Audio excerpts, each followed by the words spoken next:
y'all? What y'all doing today, baby? From the bayou to the big stage, talking LSU Tigers, the Saints and those Cowboys. It's loud, it's Cajun, it's football season year-round with Coach and Red.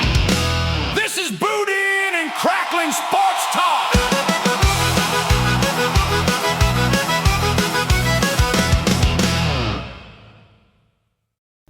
Welcome to Boudin and Crackling Sports. Red, what you think about Brendan Sorsby, Texas Tech quarterback, being declared eligible? I'm for it. You for it? Yes. Whoa! Whoa! Arrête! Fais pas ça, vieux! You know what? Enlighten us. Okay. So what I'm about to say is not Smart? representative of anybody that I'm affiliated with or Oh anything Lord! like that. Oh Lord! Do I need to get off camera? I'm feeling kind of scared about this right here. Lord have mercy! Oh Lord! Look, whatever he says, we speak for ourselves here. Right. This is Woo. Red's opinion. Oh Red's man, opinion. look, you got me getting red right now, Red. I think I'm redder than Red. Lord have mercy. Yes, he wins this time. He bet on games while he was I'm all ears on this. He bet on games while he was at Indiana. That's correct. He is a redshirt freshman. Let's go ahead and preface what Red's finna say. Brendan Sorsby has been caught betting he's bet over $90,000 total when he was a freshman at Indiana, and over 40 bets were made on his own team. Right. All right. So those are the supposed facts. All right. Now go ahead. All right. So he's on the team at Indiana. He redshirt freshman quarterback. The games he bet on, he did not play, and he bet on his team to win. So he didn't have a input on the game. He couldn't control anything because he's a redshirt freshman quarterback, right? And he was betting for his team to win. So he didn't bet on them to lose. He didn't do anything to lose them the game. So basically, you're telling me he Pete Rosed them. Yes. He Pete Rosed them. And tell me again how long Pete Rose was banned from the Baseball Hall of Fame? Is he eligible now? Yeah, he's eligible now finally, right? He did. He was banned for life. For life. That's the two words. He was banned for life for doing the same exact thing. I realize it's two different sports, all right, but he was banned for life for doing the same thing. Pete Rose bet on his team every time to win. It was never to lose. It was always to win. Well, gambling back then was a real touchy subject. It had like a real negative aura around it. Like it's not like that nowadays. We're in 2026. We're not back in 1984. So let's do this with the digital age, and with everybody having a phone and burner phones. Let's remember that. You bring Kevin Durant into this? I'm just telling you something that somebody can contact you and you can tear up and ditch. Is it easier to fix games now or 40 years ago? I think you have less witnesses 40 years ago. But if Joe Bob was in Vegas, because that's basically where you had to bet, or one of the few gambling places, all right? If Joe Bob was in Vegas, how would he get in touch with them players 40 and 50 years ago to get the bets in? On the Crickets! Oh, on the movie 8 Men Out, they put a train together. It's a movie. My point is, it's so easy nowadays. Listen, I'm a gambler. Theoretically, I'm saying I'm a gambler. All right, I get you a burner phone, and I say at some point I'm gonna text you. When you get that text that just says "Hi," you know that's the game I'm on. And you go fix it. And I go make $1 million. Well, that's not what he did. He didn't bet. He didn't fix it. We don't know that yet. The details. First of all, the details are just coming out. For the details we know as of now. For the details we know as of now. On June 9th at 4:28 Central Standard Time. All right. The details we know now. He didn't fix games. He didn't bet on his team to lose. He bet on his team to win. So he had no control over it. I have a question for you. So those games that he bet on, did he go to high school with any of those guys on the other team? I have no idea. We don't know. Huh? What? I guarantee you 5 minutes of research we can find that out. 5 minutes of research we can find that out. Well, did that guy have inside information from his coaches about some player from another team that may be hurt because he might have tweaked his ankle, he might have did this? Does he have information about the other team that the average gambler and the average person does not have? Crickets, because he does, which makes it unfair. That's what makes it unfair. Listen, so years ago, 642 years ago, I was in college, and I had to do a debate. All right, and it fits this right here. It wasn't on gambling, but I was assigned one side of an argument, and someone else had to take the other side of the argument. I'm gonna tell you what the argument was. This was back in the early '90s when AIDS was just coming out, and Magic Johnson's situation. Okay. All right. We were given the assignment as to whether or not Magic Johnson should or should not be allowed to play in the NBA. The side I was given was to argue in a debate class that he was not allowed to play in the NBA. I'm going to tell you what. Do I think he probably should have been allowed and was allowed? Yes. But for the information that we knew at the time, Karl Malone, as a matter of fact, was one of the guys that came out against it at the time. I don't know how Karl feels nowadays, all right? More information has come out. I'm sure it hasn't changed much, just from what I think of Karl. But here's my question to you. Karl Malone's definitely somebody we need to be listening to his opinion on. Hey, you know what? Hey, you know what? He said it straight. He said he'll give you his opinion. Ooh. Which, you know what? I respect the guy that gives you his opinion uncut. All right? But here was my argument. And it kind of goes to this Sorsby thing.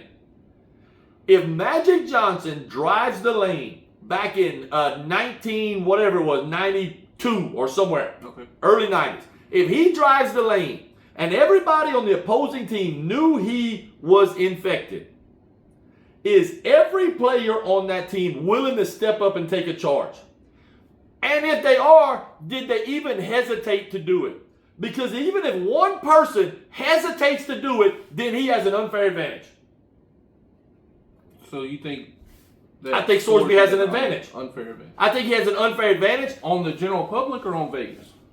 First of all, he has an advantage on the general public. But having that advantage is what makes it a problem. It's what makes those athletes why you can't gamble. Because if I know you have an advantage, why would I not come to you? So they not need to be, let's say a football player, Terry Jack at Western Kentucky, okay? Hey, and look, if there is somebody named Terry Jack at Western Kentucky, we're sorry. We're not really talking about you. No. This is just the 13 punter or whatever, all right? The 14 practice punter. Okay. So that person at Western Kentucky, should he not be allowed to gamble, period? Should he not be allowed to gamble on football, or should he not be able to gamble on college athletics? So I'll tell you what, this is what I feel. And it's a fine line because in college and in the pros, these guys have been everywhere. Right. They know a lot of the other players. Football players take classes, basketball players. Absolutely. That's exactly what I'm talking about. I think the rule should be you are not allowed to gamble on any affiliation you have. So if I'm at LSU, and I play football at LSU, I can't bet on basketball at LSU. I can't bet on baseball at LSU. I can't bet on women's basketball. Now, if I want to bet, if I'm a football player at LSU and I want to bet on a baseball game between Florida and Kentucky, I have no affiliation with that. Now, when it's all said and done, the 6 degrees of separation, everybody knows how to get in touch with somebody. So what about if player A if player A and player B are from a certain high school in South Louisiana, all right, one ends up going to play football at LSU, another one goes in and playing football at Florida State. All right. And that's going to happen. And they talk. Do they have an unfair advantage if they trade secrets? Yes, they have an unfair advantage, and that's why I'm saying they shouldn't bet on. But here's the thing: even on the affiliation means the same sport. Also, if I'm playing football, I can't. If I play college football, I can't bet on any college football. Okay. Now, a different sport at a different school, maybe. But to me, the word affiliation means if I'm a professional football player, I can't bet on professional football. I might can bet on basketball, baseball, but I cannot bet on professional football, my team or any team. That's the way I feel about it because there's too much insider information that will be used to make things unfair several different ways. To me, that's Pandora's box that we do not want to open. I think it's already been opened. Listen, I'm gonna tell you what the ruling says to me. NCAA, you have absolutely no power. None. Because right now, you can't control the spending. You can't control NIL.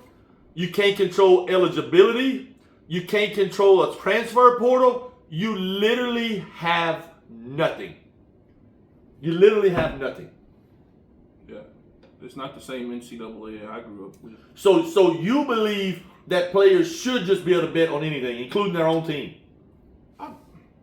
I believe that there are rules in place. Obviously not. This guy bet on his own team.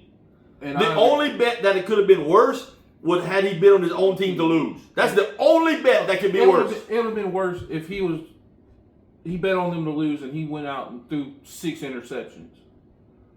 That would have been worse. Listen, you want to know the truth?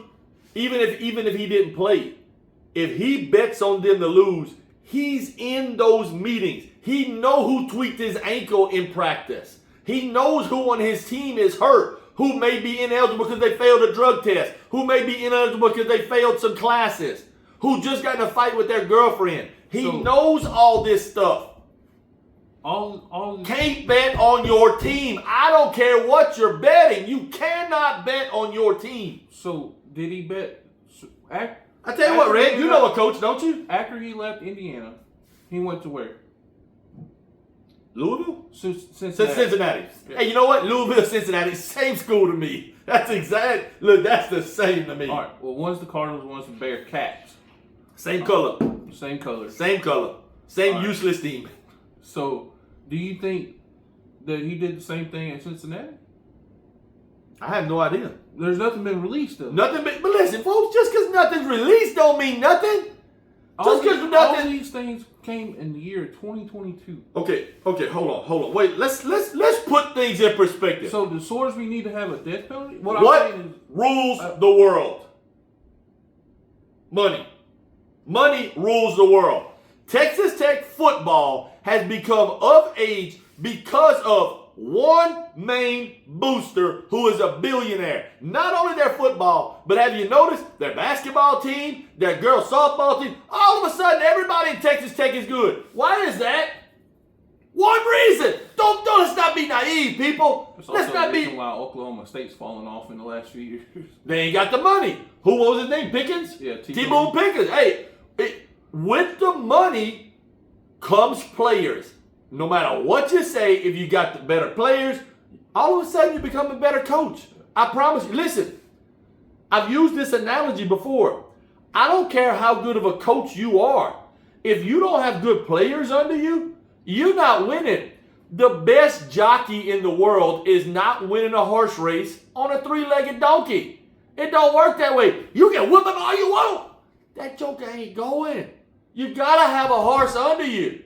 I'm just telling you, money rules the world. And so do you think, let's just be real, you think money had a part in him being declared eligible? I think they found, I really do think they found here comes the kicker, whatever this is. Program-friendly judge. Really? So you really think they found a program-friendly judge in Lubbock, Texas? Somebody that looks like looks like the old boy off the Landman. So look. I just got a question. There's a little chicken strip money down there in Baton Rouge, right? Yeah. There's some walk-ons money down there in Baton Rouge.